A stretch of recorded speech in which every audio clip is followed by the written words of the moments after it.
In the 2018 midterms, Americans elected a new generation of leaders and the most diverse Congress in American history. In New York, a former bartender became the youngest woman ever elected to Congress. In Colorado, the first openly gay man to become a U.S. governor. The first Muslim and Native American congresswomen were elected as well. And it all happened in a year that saw young voters turning out in record numbers. The 2018 election saw the highest youth participation in a midterm for the past half century. It was the highest we've seen 18 to 24 turnout in a midterm, including when baby boomers and Gen X were young. Youth turnout increased in nearly all 50 states, and 31% of all voters ages 18 to 29 cast a ballot, a 10-point jump from the midterms in 2014. Turnout has typically been low for young voters, especially in midterm elections. A lot of times candidates are not reaching out to young people. They're like, oh, young people aren't going to vote, I'm not going to talk to them.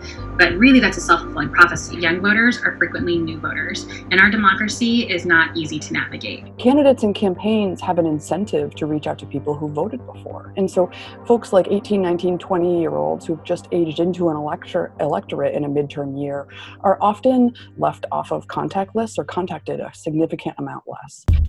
In 2018, there were early signs that this time would be different. High school students in Parkland, Florida organized a national movement to end gun violence.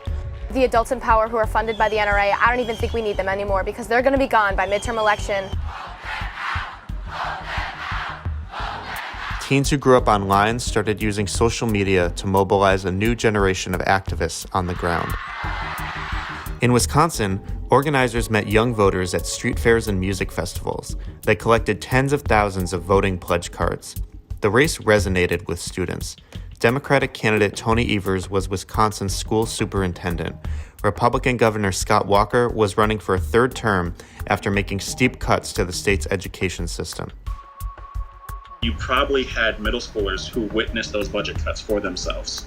And then they finally got to voting age and were like, oh, this was the guy who increased my classroom sizes through his budget cuts.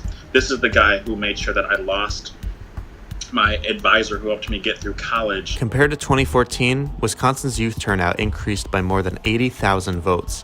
Evers defeated Walker by less than 30,000. Was this close enough? Was this close enough for you? Oh my God. In Texas, a youth vote group registered 30,000 people by hand and navigated students through confusing voter ID laws. When the state tried to close polling places on college campuses, they threatened legal action. The two reasons young Texans don't vote is my vote doesn't matter and voting is too difficult. In Texas, you can vote with your concealed handgun permit, but you can't vote with a student ID. That makes absolutely no sense for young people. Youth turnout tripled in 2018 compared to 2014, resulting in one of the tightest Senate races in modern Texas history and flipping several local government seats for Democrats. Texas is a battleground state because young people made it a battleground state in 2018. In state after state, the voice of young voters came through louder than it had in a generation. Their votes contributed to the so-called blue wave, with Democrats winning the House for the first time in a decade. The 2018 election certainly shows that young people are interested in participating in conversations about the problems of democracy, the problems that we face as a country. Lower voter turnout that we sometimes see has nothing to do with apathy. It's all about meeting young people where they are with information about how they can participate. I like to say that young people are the moral compass of our country, and they have a very clear-eyed vision of what they're fighting for.